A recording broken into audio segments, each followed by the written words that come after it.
한방눈이 펑펑 쏟아지는 한겨울 공동묘지. 초라한 무덤 하나 앞에 한 청년이 무릎을 꿇었습니다. 엄마, 나 하버드 법대 붙었어. 떨리는 손으로 합격증을 펼쳐 보이던 청년이 주저앉아 오열했습니다. 근데 못 가. 돈이 없어. 왜 날 버렸어? 그때 바로 옆 화려한 묘 앞에서 누군가 무릎 꿇는 소리가 들렸습니다. 검은 코트를 입은 한 노인이었습니다. 서윤아, 아빠가 미안하다. 내가 그렇게 찾던 그 아이를 아직도 못 찾았어. 한방눈 사이로 두 사람의 울음소리만 메아리 쳤습니다. 서로 모른 채 자신들이 20년간 찾던 사람이 바로 옆에 있다는 것을. 이야기 시작 전 좋아요 눌러주시고 이 영상을 어디에서 보고 계신지 댓글로 남겨주세요. 시청하고 계신 곳을 향해 행운의 기운을 마구 쏴드리겠습니다. 그렇다면 이 운명적인 만남은 어떻게 시작된 걸까요? 시간을 조금 되돌려 보겠습니다. 이틀 전 서울 외곽의 한 고시원. 새벽 4시 좁디 좁은 방에서 알람 소리가 울렸습니다. 한준수는 천천히 눈을 떴습니다. 일평생 한 번도 제대로 따뜻해 본 적 없는 방이었죠. 겨울바람이 문틈으로 스며들어 왔습니다. 후. 한숨을 내쉰 준수는 침낭에서 빠져나와 낡은 패딩을 걸쳤습니다. 2, 3평도 안 되는 방. 책상 하나, 이불 하나가 전부였습니다. 벽에는 하버드 로스쿨이라고 적힌 포스터가 붙어 있었죠. 꿈이었습니다. 아니, 꿈이었다고 해야 맞을 것 같습니다. 준수는 세면도구를 챙겨 복도로 나갔습니다. 공용 화장실에서 차가운 물로 얼굴을 씻었죠. 거울 속 자신의 얼굴을 보며 쓴웃음을 지었습니다. 또 하루구나. 새벽 5시. 준수는 편의점으로 향했습니다. 눈이 펑펑 내리는 거리를 터벅터벅 걸었죠. 해진 운동화 안으로 차가운 눈이 스며들었습니다. 20분을 걸어 도착한 편의점. 어서 오세요. 환한 미소로 손님을 맞이했습니다. 하지만 마음속은 텅 비어 있었죠. 새벽 6시부터 낮 12시까지. 하루 6시간, 일주일에 엿새. 이게 준수의 전부였습니다. 계산해 드릴게요. 손님들은 준수를 거들떠보지도 않았습니다. 그저 물건을 사고 가는 곳. 준수도 그냥 그렇게 존재하는 사람이었죠. 정오가 되자 교대 직원이 들어왔습니다. 수고했어요. 네, 먼저 들어갈게요. 준수는 고시원으로 돌아왔습니다. 손이 꽁꽁 얼어 있었죠. 방에 들어서자마자 노트북을 켰습니다. 이메일함을 확인하는 게 요즘 유일한 낙이었습니다. 그런데 새로운 메일이 하나 와 있었습니다. 발신자를 보는 순간 준수의 심장이 멎는 것 같았습니다. 하버드 로스쿨 입학처. 설마. 떨리는 손으로 메일을 열었습니다. 축하합니다. 귀하의 입학을 기쁘게 알려드립니다. 영어로 쓰인 합격 통지서였습니다. 붙었다. 준수는 멍하니 화면을 바라봤습니다. 믿기지 않았습니다. 진짜 붙었어? 다시 한번 천천히 읽어 내려갔습니다. 합격. 하버드 법대 합격. 웃음이 터져 나왔습니다. 눈물이 주르르 흘러내렸죠. 해냈어. 내가 해냈어. 평생을 바쳐 준비한 꿈이었습니다. 가난 때문에, 배고픔 때문에, 추위 때문에 포기하고 싶었던 순간이 수없이 많았죠. 하지만 버텼습니다. 엄마, 나 붙었어. 그때 문득 현실이 떠올랐습니다. 등록금, 1년에 7천만 원이 넘는 학비, 생활비까지 합치면 억 단위였습니다. 준수의 통장 잔고는 15만 원. 망했네. 기쁨은 순식간에 사라졌습니다. 대신 깊은 절망이 몰려왔죠. 역시 나 같은 놈은. 준수는 고개를 떨어뜨렸습니다. 벽에 붙은 하버드 포스터를 바라봤습니다. 꿈일 뿐이었나? 그날 밤 준수는 작은 상자 하나를 꺼냈습니다. 어머니의 유품이 담긴 상자였죠. 낡은 사진 한 장. 젊은 여자가 웃고 있는 사진이었습니다. 엄마, 왜 날 버렸어? 준수는 사진을 쥐고 중얼거렸습니다. 왜 날 혼자 두고 갔어? 원망스러웠습니다. 하지만 동시에 보고 싶었죠. 나 하버드 붙었어. 근데 못 가. 돈이 없어서. 눈물이 뚝뚝 떨어졌습니다. 그래도 엄마한테 알려주고 싶었어. 준수는 결심했습니다. 내일 어머니 산소에 가기로. 합격증을 보여드리기로. 비록 갈 수 없는 학교지만 그래도 엄마는 알아야 한다고 생각했습니다. 한방눈이 창밖으로 쏟아지고 있었습니다. 같은 시각 서울 강남의 한 고급 주택가. 넓은 저택 안 정태주는 혼자 식탁에 앉아 있었습니다. 가정부가 준비한 아침 식사. 하지만 손을 대지 않았죠. 회장님, 식사하셔야죠. 그냥 치워요. 정태주는 자리에서 일어났습니다. 72살. 대한민국 5대 그룹 중 하나인 태양그룹의 회장이었습니다. 하지만 지금 그의 모습은 그저 외로운 노인일 뿐이었죠. 회장님, 오늘 이사회가 다 취소해요. 하지만 오늘은 안 돼. 비서가 더 이상 말하지 못했습니다. 매년 이맘때면 회장님은 이러셨으니까요. 정태주는 서재로 들어갔습니다. 책상 위에 액자 하나가 놓여 있었습니다. 20살 무렵의 딸 정서윤. 환하게 웃고 있는 사진이었죠. 서윤아. 손가락으로 액자를 쓰다듬었습니다. 23년 전 딸이 집을 나간 날이 떠올랐습니다. 아빠, 전 그 사람을 사랑해요. 안 돼. 그런 집안과는 절대로. 아빠는 맨날 그것만 보시잖아요. 집안, 돈, 명예. 서윤아, 넌 모르는 거야. 세상이 얼마나. 이제 아빠 말 안 들을 거예요. 전 제 인생 살 거예요. 그게 마지막이었습니다. 딸은 그날 짐을 싸서 나갔고 다시는 돌아오지 않았죠. 정태주는 딸을 찾으려 했습니다. 하지만 서윤은 철저히 숨었습니다. 1년, 2년, 3년. 시간이 흐를수록 후회만 커졌습니다. 내가 너무 엄격했던 걸까? 5년째 되던 해, 한 통의 전화를 받았습니다. 정태준 회장님이십니까? 누구시오? 따님 정서윤 씨가 교통사고로 병원으로 달려갔을 땐 이미 늦었습니다. 차가운 주검이 되어 있었죠. 서윤아, 서윤아. 아무리 불러도 대답이 없었습니다. 그날 이후 정태주는 변했습니다. 차갑고 냉혹하기로 유명했던 그가 더 이상 웃지 않게 되었죠. 회장님, 따님께서 생전에 무언가 남기신 게 있나 조사해 볼까요? 됐어. 이미 늦었어. 유품을 정리하다 일기장을 발견했습니다. 하지만 펼쳐보지 못했습니다. 두려웠습니다. 딸이 자신을 얼마나 원망했을지. 나중에 용기가 생기면. 그렇게 20년이 흘렀습니다. 정태주는 매년 딸의 기일이면 묘를 찾았습니다. 운전기사도 없이 혼자서 아무도 모르게 재벌 회장이라는 사실을 숨기고 싶었습니다. 딸 앞에서만큼은 그냥 아빠로 남고 싶었죠. 회장님, 차 준비됐습니다. 알았어. 정태주는 검은 코트를 걸치고 나섰습니다. 한방눈이 내리기 시작했습니다. 서윤이 좋아하던 겨울이었죠. 서윤아, 아빠 간다. 차를 몰고 공동묘지로 향했습니다. 1년에 단 하루, 딸과 함께할 수 있는 유일한 시간이었습니다.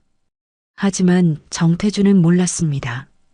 오늘 자신의 인생이 완전히 바뀔 거라는 것을 1년 전 우연히 서윤의 일기장을 펼쳐본 후 한 문장이 그를 괴롭혀왔습니다. 미안해 아빠. 하지만 나에겐 지켜야 할 아이가 있어. 아이. 서윤에게 아이가 있었다는 말인가? 그렇다면 지금 어디 있는 걸까? 정태주는 1년 내내 사람을 풀어 찾았습니다. 하지만 찾을 수 없었죠. 제발 단서라도 있다면, 그에게 손자가 있다면, 이 세상에 서윤의 핏줄이 남아있다면 무슨 일이 있어도 찾아내고 싶었습니다. 차가 묘지 입구에 도착했습니다. 정태주는 천천히 차에서 내렸습니다. 하얀 꽃다발을 들고 눈을 맞으며 묘지를 향해 걸어갔습니다. 그리고 그는 보았습니다. 딸의 묘 바로 옆 초라한 무덤 앞에서 한 청년이 무릎 꿇고 울고 있는 모습을. 한준수는 버스에서 내렸습니다. 외곽의 공동묘지. 찾아오기도 쉽지 않은 곳이었죠. 3번이나 버스를 갈아타야 했습니다. 후, 입김이 하얗게 나왔습니다. 한방눈이 펑펑 쏟아지고 있었습니다. 준수는 낡은 가방에서 꽃 한 송이를 꺼냈습니다. 편의점에서 산 싸구려 좋아였죠. 진짜 꽃은 너무 비싸서. 준수는 눈길을 걸어 묘지로 들어갔습니다. 을씨년스러운 분위기. 사람 하나 없는 한겨울 묘지였습니다. 한참을 걸어 올라갔습니다. 그리고 드디어 도착했죠. 엄마. 초라한 무덤 하나. 고 정서윤. 이름만 새겨진 작은 비석이었습니다. 준수는 무릎을 꿇었습니다. 눈이 무릎을 적셨지만 신경 쓰지 않았습니다. 엄마 나왔어. 조화를 무덤 앞에 놓았습니다. 1년 만이지? 미안해. 자주 못 와서. 버스비도 부담이었습니다. 1년에 한 번 기일에만 올 수 있었죠. 엄마, 나 하버드 붙었어. 가방에서 합격증을 꺼냈습니다. 출력한 종이였습니다. 마, 여기, 하버드 로스쿨 합격. 떨리는 손으로 종이를 펼쳤습니다. 엄마가 의사 되라고 했잖아. 근데 나는 변호사가 되고 싶었어. 눈물이 뚝뚝 떨어졌습니다. 억울한 사람들 도와주고 싶어서. 나처럼 가난해서 힘이 없어서 당하는 사람들. 준수는 고개를 숙였습니다. 근데 못 가. 돈이 없어서. 등록금이 너무 비쌌습니다. 1년에 7천만 원. 준수에겐 평생 모아도 모을 수 없는 돈이었죠. 엄마, 왜 날 버렸어? 원망스러운 목소리가 흘러나왔습니다. 왜 날 고아원에 맡기고 떠났어? 왜? 준수는 어렸을 때부터 고아원에서 자랐습니다. 10살 때 이재석이 데려갔죠. 내 친아빠다. 그렇게 말하며 데려간 이재석. 하지만 아버지는 아니었습니다. 그저 돈벌이 수단으로 여길 뿐이었죠. 엄마는 나한테 뭐였어? 준수는 주먹으로 눈을 닦았습니다. 그래도 보고 싶어. 한 번이라도 안아봤으면 좋겠어. 하지만 이제 그럴 수 없었습니다. 엄마는 차가운 무덤 속이었으니까요. 그때였습니다. 뒤에서 발소리가 들렸습니다. 준수는 깜짝 놀라 뒤를 돌아봤습니다. 한 노인이 서 있었습니다. 검은 코트를 입은 품이 있어 보이는 노인이었죠. 아, 준수는 황급히 일어났습니다. 죄송합니다. 방해했나요? 노인은 고개를 저었습니다. 아니야. 괜찮아. 노인은 준수 옆에 묘를 바라봤습니다. 화려한 대리석 묘비. 사랑하는 딸 정서윤의 묘. 그 밑에는 정태준이라는 이름이 새겨져 있었습니다. 정태준은 천천히 무릎을 꿇었습니다. 준수와 딱 한 발짝 떨어진 거리였죠. 두 사람은 각자의 무덤 앞에서 침묵했습니다. 한방눈만 펑펑 내렸습니다. 정태준은 옆눈질로 준수를 바라봤습니다. 저 청년은 누구지? 초라한 차림새, 해진 패딩에 낡은 운동화. 하지만 눈빛만은 또렷했습니다. 왜 서윤이 묘 옆에? 정태준의 심장이 뛰기 시작했습니다. 혹시, 설마, 저기, 정태준이 조심스럽게 입을 열었습니다. 실례지만, 이 묘는 준수가 고개를 돌렸습니다. 눈물 자국이 선명한 얼굴이었죠. 제 엄마예요. 정태준의 눈이 커졌습니다. 뭐라고? 정서윤. 제 엄마 이름이에요. 세상이 멈춘 것 같았습니다. 정태준은 준수를 빤히 바라봤습니다. 그리고 옆에 화려한 묘비를 봤습니다. 똑같은 이름. 정서윤. 그럴 리가. 정태준의 목소리가 떨렸습니다. 준수는 고개를 갸웃했습니다. 왜 그러세요? 아니, 아무것도. 정태준은 애써 침착함을 유지했습니다. 하지만 머릿속은 복잡했습니다. 이 청년이 서윤의 아들? 그렇다면 내 손자? 심장이 미친 듯이 뛰었습니다. 혹시 성함이 한준수요. 한준수. 정태준은 그 이름을 되뇌었습니다. 서윤이 내가 숨긴 아이가 1년간 찾아 헤맨 손자가 바로 눈앞에 있었습니다. 하지만 확신할 수 없었습니다. 정확히 알아야 했죠. 나는 정태준이라고 하네. 네. 두 사람은 다시 침묵했습니다. 눈은 계속 내렸고 두 사람의 거리는 한 발짝이었지만 아직 서로를 알지 못했습니다. 정태준은 속으로 다짐했습니다. 반드시 확인해야 해. 정태준은 준수를 힐끔 쳐다봤습니다. 청년은 다시 무덤 앞에 고개를 숙이고 있었죠. 어떻게 물어봐야 하지? 너무 직접적으로 물으면 이상할 것 같았습니다. 혹시 정태준이 조심스럽게 말을 꺼냈습니다. 어머니를 일찍 여의셨나 보군. 준수가 고개를 끄덕였습니다. 3개월 전에 돌아가셨어요. 그랬구나. 정태준의 가슴이 철렁했습니다. 3개월 전? 서윤이 죽은 건 20년도 더 전인데 혹시 다른 사람? 하지만 이름이 같았습니다. 정서윤. 정태준은 혼란스러웠습니다. 실례지만 어머니 연세가 43이셨어요. 딱 맞았습니다. 서윤이 지금 살아있었다면 정확히 그 나이였죠. 그리고 이 묘는 사실 준수가 쓴웃음을 지었습니다. 제가 돈이 없어서 합장묘예요. 여기 합장묘. 여러 사람이 함께 묻히는 공동묘지였습니다. 정태준은 순간 미안함이 밀려왔습니다. 딸을 그런 곳에 묻게 했다니.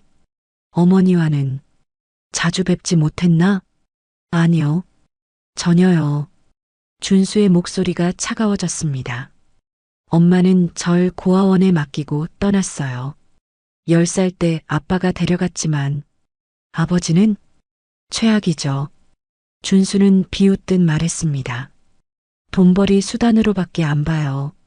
제 장학금도 다 가로채고. 정태준의 얼굴이 굳어졌습니다. 누가 감히. 그래도 버텼어요. 공부해서. 이거 봐요. 준수가 합격증을 보여줬습니다. 하버드 법대요. 붙었어요. 하버드라니. 대단한 걸. 정태준은 진심으로 감탄했습니다. 이런 환경에서 하버드라니. 근데 못 가요. 돈이 없어서. 1년에 7천만 원이래요. 말이 돼요? 전 평생 그만큼 못 벌 것 같은데. 준수는 허탈하게 웃었습니다. 그래서 엄마한테 왔어요. 마지막으로 보여주고 싶었어요. 정태준은 가슴이 아팠습니다. 저렇게 똑똑하고 노력하는 아이가 돈 때문에 꿈을 포기해야 한다니. 혹시 도와줄 사람은 없나? 없어요. 전 혼자예요. 맨날 혼자였어요. 준수의 목소리가 떨렸습니다. 엄마도 날 버렸잖아요. 그건 정태주는 뭐라 말해야 할지 몰랐습니다. 하지만 직감적으로 알았습니다. 서유는 아들을 버리지 않았을 거라고, 뭔가 이유가 있었을 거라고, 어머니는 자네를 사랑했을 거야. 무슨 근거로요? 그냥 느낌이야. 정태주는 준수의 어깨를 가만히 쳐다봤습니다. 이 아이가 정말 내 손자라면 확인해야 했습니다. 정확하게. 한준수 씨, 네, 혹시 연락처를 알려줄 수 있나? 준수는 의아한 표정을 지었습니다. 왜요? 나도 딸을 잃은 아버지라서 자네 이야기가 남일 같지 않네. 정태주는 진심을 담아 말했습니다. 혹시 내가 도울 수 있다면? 아니요, 괜찮아요. 준수는 고개를 저었습니다. 전 이미 도움받을 자격도 없어요. 왜 그런 생각을? 전 아무것도 아니니까요. 그냥 버려진 아이. 준수는 자조적으로 웃었습니다. 정태주는 더 이상 참을 수 없었습니다. 이 아이를 반드시 확인하겠어. 내 명함일세. 정태주는 명함을 꺼냈습니다. 하지만 회사 정보가 적힌 명함 대신 개인 전화번호만 적힌 종이를 건넸죠. 어려운 일 있으면 언제든 연락하게. 왜 저한테 이러세요? 그냥 자네가 내 딸 같아서. 정태주는 진심으로 말했습니다. 준수는 종이를 받아들었습니다. 감사합니다. 건강히 지내게. 정태주는 천천히 일어났습니다. 더 이상 머물면 눈물이 날 것 같았습니다. 그럼 먼저 가보겠네. 네. 조심히 가세요. 정태주는 묘지를 내려갔습니다. 하지만 차에 타자마자 비서에게 전화를 걸었습니다. 한준수라는 청년 조사에 19살 고시원 거주. 무슨 일이십니까? 됐고 당장 해. 그리고 DNA 검사 준비해. 네. DNA요? 내 손자일지도 몰라. 정태준의 목소리가 떨렸습니다. 20년간 찾던 서윤의 아이. 드디어 찾은 것 같았습니다. 사흘 안에 모든 걸 파악해. 정태준은 전화를 끊고 눈 내리는 묘지를 바라봤습니다. 서윤아, 기다려. 아빠가 내 아들 꼭 지켜줄게. 준수는 저녁 늦게 고시원에 도착했습니다. 계단을 올라가는데 문 앞에 누군가 서 있었습니다. 이재석이었습니다. 준수의 법적 보호자이자 생부. 왔냐? 냉랭한 목소리였습니다. 준수는 한숨을 쉬었습니다. 왜 왔어요? 문 열어. 들어오세요. 준수는 마지못해 문을 열었습니다. 좁은 방 안으로 이재석이 들어왔죠. 더럽게 좁네. 역시 쓸모없는 새끼. 용건만 말씀하세요. 준수는 짐을 내려놓으며 말했습니다. 이재석은 준수의 책상을 훑어봤습니다.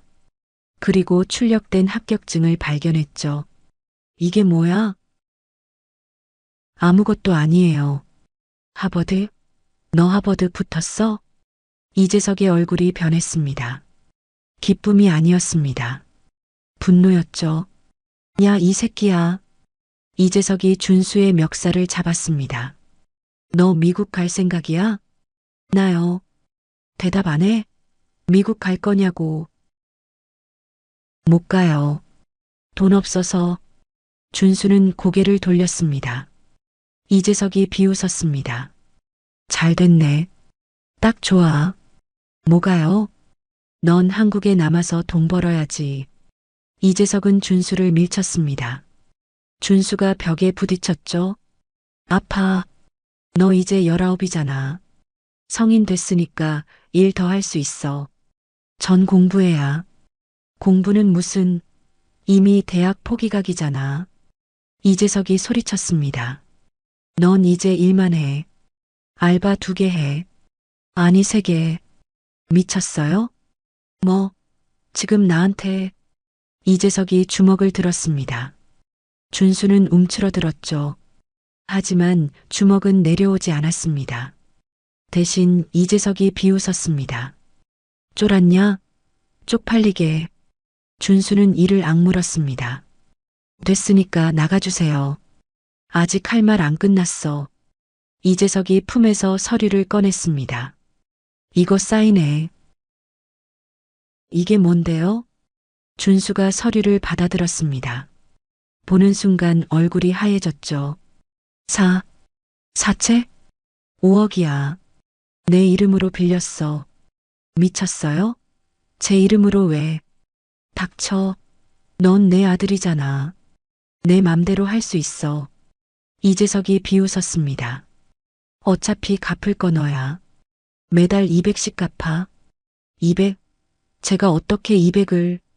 그러니까 알바 3개 하라니까.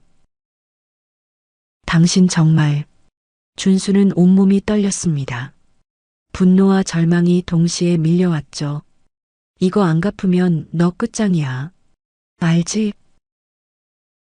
대답 안 해? 알았어요. 준수는 고개를 떨어뜨렸습니다. 선택지가 없었습니다. 이미 자신의 이름으로 빌려진 돈. 안 갚으면 자신이 망하는 거였죠. 착한 애. 역시 내 아들이야. 이재석이 준수의 머리를 툭툭 쳤습니다. 하버드? 그딴 거 꿈도 꾸지 마. 넌 평생 여기서 돈이나 벌어. 이재석은 비웃으며 방을 나갔습니다. 쾅! 문이 닫혔습니다. 준수는 그대로 주저앉았습니다. 손이 떨렸습니다. 서류를 보니 정말로 자신의 도장이 찍혀 있었습니다. 언제 훔쳐간 거야? 5억. 평생 갚아도 갚을 수 없는 돈이었습니다. 끝났네. 완전히 끝났어. 눈물이 주르륵 흘러내렸습니다. 하버드는 이제 정말 꿈도 꿀 수 없었습니다. 아니, 대학 자체가 불가능했죠. 왜 나만 이래? 준수는 바닥을 쳤습니다. 엄마 어디 있어? 왜 날 혼자 뒀어? 울부짖었지만 대답은 없었습니다. 그때였습니다. 주머니에서 뭔가 만져졌습니다. 오늘 받은 전화번호. 정태준이라는 노인이 준 번호였죠. 도와달라고. 알까? 하지만 고개를 저었습니다. 아니야. 처음 보는 사람한테 무슨. 준수는 종이를 구겼습니다. 하지만 버리지는 못했습니다. 혹시 모르니까. 정말 막다른 곳에 몰리면. 그때는. 준수는 침낭 속으로 파고들었습니다. 추운 방, 쏟아지는 눈, 그리고 끝없는 절망. 이게 준수의 현실이었습니다. 하지만 그는 몰랐습니다. 지금 이 순간 정태준이 모든 진실을 파헤치고 있다는 것을, 그리고 곧 자신의 인생이 완전히 바뀔 거라는 것을. 사흘 후 태양그룹 회장실. 정태준은 책상 앞에 앉아 있었습니다. 앞에는 두툼한 보고서가 놓여 있었죠. 비서가 조심스럽게 말했습니다. 회장님, 조사 결과 나왔습니다. 읽어봐. 정태준의 목소리가 떨렸습니다. 비서가 서류를 펼쳤습니다. 한준수, 만 19세. 고아원 출신입니다. 정태준의 손이 꽉 쥐어졌습니다. 10살 때 이재석이라는 남성에게 인수되어 양육권이 넘어갔고요. 이재석? 정태준이 이름을 되뇌었습니다. 서윤이 옛날에 만났던 남자. 맞지? 네. 따님의 대학 선배였다고 합니다. 비서가 계속 읽었습니다. 하지만 이재석은 사업 실패 후 도박에 빠졌고 현재 준수 씨를 금전적으로 착취하고 있습니다. 정태준의 얼굴이 일그러졌습니다. 준수 씨 명의로 사채 5억 원을 빌렸습니다. 본인 동의 없이. 그 계좌식이. 정태준이 책상을 쳤습니다. 비서가 움찔했죠. 그리고 이건 비서가 다른 서류를 꺼냈습니다. 따님 정서윤 씨의 과거 기록입니다. 정태준이 숨을 삼켰습니다. 23년 전 따님은 임신 사실을 숨기고 집을 나가셨습니다. 혼자 아이를 낳으셨고 산후 우울증과 경제적 어려움으로 고아원에 맡기셨습니다. 정태준의 눈에 눈물이 고였습니다. 서윤이가 혼자서 하지만 따님은 아이를 버리지 않으셨습니다. 비서가 또 다른 서류를 펼쳤습니다. 익명으로 매달 생활비와 장학금을 보냈습니다. 19년간. 정말? 네. 그리고 3년 전 암투병 중에 준수 씨를 찾아가셨습니다. 정태준이 숨을 멈췄습니다. 하지만 준수 씨가 거부했다고 합니다. 왜? 어머니가 자신을 버렸다고 오해했던 것 같습니다. 정태준은 눈을 감았습니다. 서윤아, 너 얼마나 마음 아팠을까? 따님은 3개월 전 돌아가시기 전까지 준수 씨를 지켜봤습니다. 멀리서 비서가 편지 한 통을 꺼냈습니다. 이건 따님이 남긴 편지입니다. 정태준은 떨리는 손으로 편지를 받았습니다. 서윤의 필체였습니다. 준수야, 미안해. 엄마가 너무 부족한 엄마였어. 너를 지켜주지 못했어. 하지만 한 번도, 단 한 번도 너를 버린 적 없어. 엄마는 널 사랑했어. 그리고 할아버지한테 가. 할아버지는 좋은 분이야. 엄마가 오해했던 거야. 제발 할아버지를 찾아가. 엄마 대신 할아버지가 널 지켜줄 거야. 사랑해 준수야. 엄마가. 정태준은 편지를 읽으며 눈물을 흘렸습니다. 서윤아, 서윤아. 그리고 회장님. 비서가 마지막 서류를 꺼냈습니다. DNA 검사 결과입니다. 정태준이 고개를 들었습니다. 한준수 씨는 비서가 또박또박 말했습니다. 회장님의 친손자가 확실합니다. 정태준은 그대로 주저앉았습니다. 정말, 정말이냐? 네. 99.9% 일치합니다. 정태준은 울음을 터뜨렸습니다. 72년을 살면서 이렇게 운 적이 없었습니다. 내 손자가 살아있어. 딸은 잃었지만 딸의 아들은 살아있었습니다. 그것도 이렇게 훌륭하게. 준수, 우리 준수. 정태준은 편지를 가슴에 안았습니다. 서윤아, 고마워. 이렇게 좋은 아들을 남겨줘서. 하지만 곧 분노가 밀려왔습니다. 이제서 감히 자신의 손자를 괴롭힌 놈. 비서. 네, 회장님. 이재석 그 자식? 당장 조사해. 정태준의 목소리가 차갑게 식었습니다. 약점 다 파헤쳐. 법적으로 처리할 수 있는 거 전부. 알겠습니다. 그리고 준수한테 연락해. 내가 직접 만나겠다. 네. 정태준은 일어섰습니다. 창밖을 바라봤죠. 한방눈이 내리고 있었습니다. 준수야, 할아버지가 이제 널 지켜줄게. 정태준은 다짐했습니다. 다시는 자신이 사랑하는 사람을 잃지 않겠다고. 이번에는 반드시 지켜내겠다고. 다음 날 저녁, 준수는 낯선 번호로 온 문자를 보고 있었습니다. 한준수 씨, 나 정태준입니다. 꼭 만나고 싶습니다. 오늘 저녁 7시 명동 카페 하늘에서. 왜 갑자기?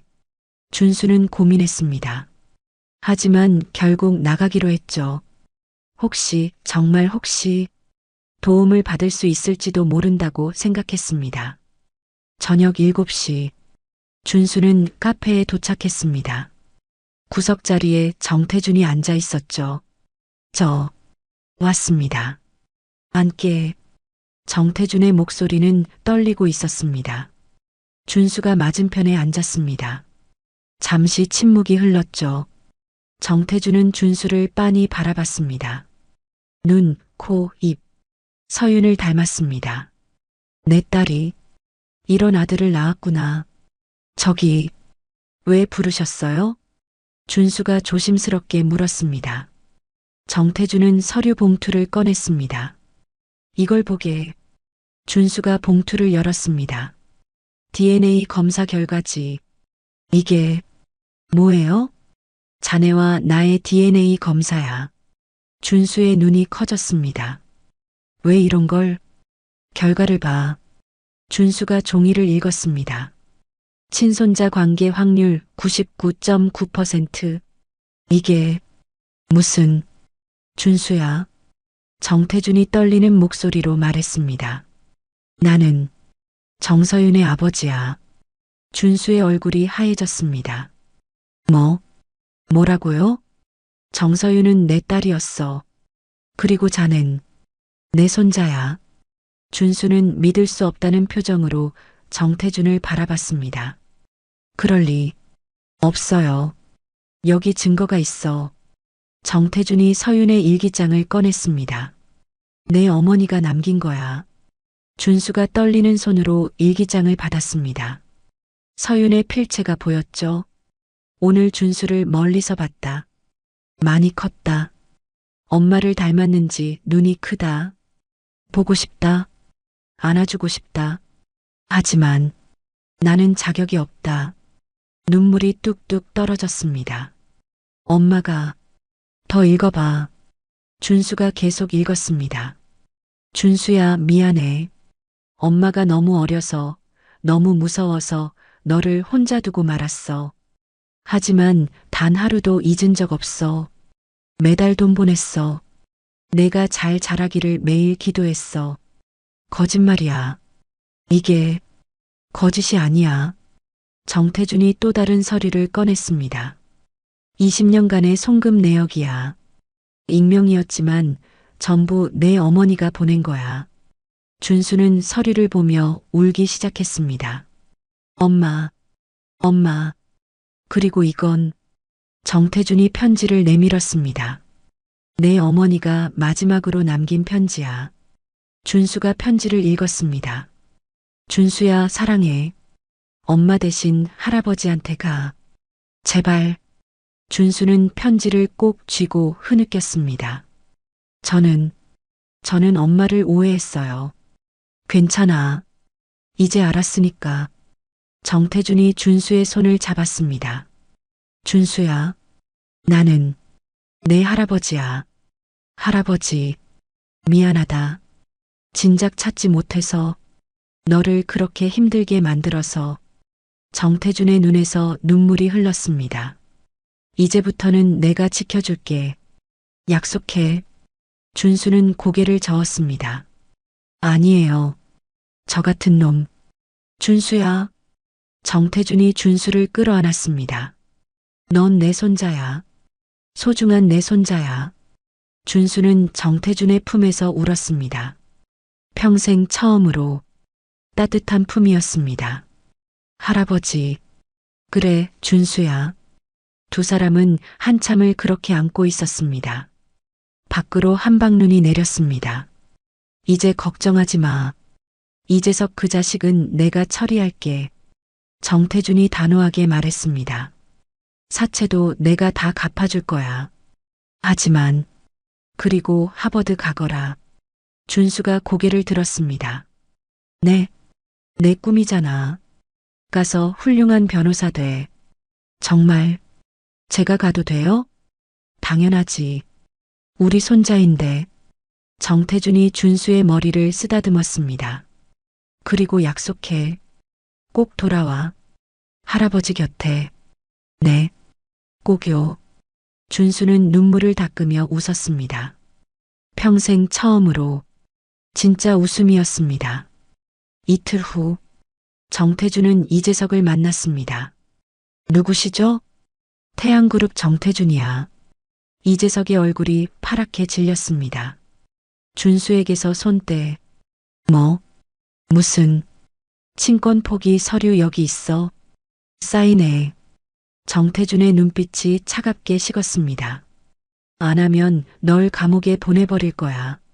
사채업자랑 짜고 미성년자 명의에 도용한 것 증거 다 있어. 이재석은 떨리는 손으로 사인했습니다. 그리고 다시는 준수 앞에 나타나지 마. 네, 네. 정태준은 이재석을 차갑게 바라봤습니다. 경고는 한 번뿐이야. 10년 후 눈부신 봄날 한 남자가 비행기에서 내렸습니다. 한준수? 아니, 이제는 정준수였습니다. 하버드를 졸업하고 변호사가 된 그였죠. 준수야. 공항 밖에서 정태준이 기다리고 있었습니다. 할아버지. 준수는 달려가 할아버지를 껴안았습니다. 잘 다녀왔니? 네, 할아버지. 정태준은 준수를 뿌듯하게 바라봤습니다. 훌륭하게 성장한 손자. 그런데 할아버지. 왜? 말씀드릴 게 있어요. 차 안. 준수는 조심스럽게 말했습니다. 대형 로펌제에 다 거절했어요. 뭐? 정태준이 놀라 쳐다봤습니다. 왜? 조건 좋았잖아. 제가 하고 싶은 게 따로 있어요. 준수가 진지하게 말했습니다. 공익 변호사 하고 싶어요. 공익? 네. 법으로 도움받지 못하는 사람들 돕고 싶어요. 준수의 눈빛이 또렷했습니다. 저처럼 가난해서 힘이 없어서 억울한 일 당하는 사람들이요. 정태준은 잠시 침묵했습니다. 그리고 웃었습니다. 그래, 내 뜻대로 해라. 할아버지, 돈은 할아버지가 많이 벌었어. 넌 내가 하고 싶은 일 해. 정태준이 준수의 어깨를 두드렸습니다. 자랑스럽다, 준수야. 감사해요, 할아버지. 대신 조건 하나. 네. 할아버지가 재단 만들어줄게. 엄마 이름으로. 정태준이 미소 지었습니다. 정서윤 공익법률재단. 어때? 준수의 눈에 눈물이 맺혔습니다. 정말, 그래도 돼요? 당연하지. 서윤이도 좋아할 거야. 한 달 후, 정서윤 공익법률재단 사무실이 문을 열었습니다. 화려하지 않은 소박한 건물이었죠. 하지만 간판은 반짝였습니다. 준수 변호님, 상담 의뢰 벌써 100건 넘었어요. 직원이 기쁘게 말했습니다. 정말요? 그럼 바로 시작해야겠네요. 준수는 미소 지으며 상담실로 들어갔습니다. 첫 의뢰인은 노인이었습니다. 변호사님, 저희 아들이 억울하게. 천천히 말씀하세요. 제가 끝까지 도와드릴게요. 준수는 진심을 담아 말했습니다. 그렇게 준수는 매일 사람들을 도왔습니다. 가난한 사람들, 힘없는 사람들, 목소리를 낼 수 없는 사람들. 감사합니다, 변호사님. 덕분에 승소했어요. 아니에요. 당연한 권리를 찾은 거예요. 준수는 뿌듯했습니다. 이게 자신이 하고 싶었던 일이었습니다. 정태준은 멀리서 지켜봤습니다. 그리고 전폭적으로 지원했죠. 회장님, 또 기부하시게요? 당연하지. 내 손자 하는 일인데. 정태준은 자랑스럽게 웃었습니다. 어느 토요일 오후, 준수와 정태준은 함께 묘지를 찾았습니다. 정서윤의 묘. 이제는 더 이상 초라하지 않았습니다. 정태준이 정성스럽게 다시 만든 묘였죠. 엄마 왔어요. 준수가 무릎을 꿇었습니다. 할아버지랑 같이 왔어요. 정태준도 옆에 무릎을 꿇었습니다. 서윤아, 아빠야. 두 사람은 꽃을 올렸습니다. 엄마, 저 변호사 됐어요. 준수가 웃으며 말했습니다. 엄마가 원하던 사람이 됐어요. 어려운 사람들 돕는 변호사. 눈물이 주르륵 흘렀습니다. 미안해요, 엄마. 엄마를 오해해서. 괜찮아. 정태준이 준수의 어깨를 감쌌습니다. 엄마는 다 이해하셨을 거야. 네. 준수는 사진을 바라봤습니다. 어머니의 환한 미소. 사랑해요, 엄마. 그리고 고마워요. 바람이 불었습니다. 마치 서윤이 대답하는 것 같았죠. 나도 사랑해, 준수야. 정태준과 준수는 한참을 그렇게 앉아 있었습니다. 햇살이 따뜻했습니다. 준수야. 네, 할아버지. 할아버지도 고맙다. 정태준이 준수를 바라봤습니다. 내가 있어서 할아버지가 다시 살 이유가 생겼어. 저야말로요, 할아버지. 준수가 정태준의 손을 잡았습니다. 할아버지 덕분에 제 인생이 바뀌었어요. 우리 함께 행복하자. 네. 두 사람은 웃었습니다. 한방눈이 내리던 그 겨울날, 운명처럼 만난 할아버지와 손자. 이제 그들은 함께였습니다. 서로를 지켜주며, 서로를 사랑하며, 정서윤이 원했던 것처럼. 엄마, 지켜봐 주세요. 준수가 하늘을 올려다봤습니다. 저 열심히 살게요. 엄마처럼 착하게. 푸른 하늘, 하얀 구름, 그리고 따뜻한 햇살. 모든 게 축복처럼 느껴졌습니다. 준수와 정태준은 손을 잡고 묘지를 내려왔습니다. 새로운 내일을 향해 함께. 여기까지가 오늘의 이야기였습니다. 한방눈 내리던 그날, 운명처럼 만난 할아버지와 손자의 기적 같은 이야기. 여러분은 어떻게 생각하시나요? 이 이야기가 감동적이셨다면 좋아요와 구독 부탁드립니다. 알림 설정까지 해두시면 매일 새로운 사연을 가장 먼저 만나보실 수 있습니다. 다음 이야기도 기대해 주세요. 감사합니다.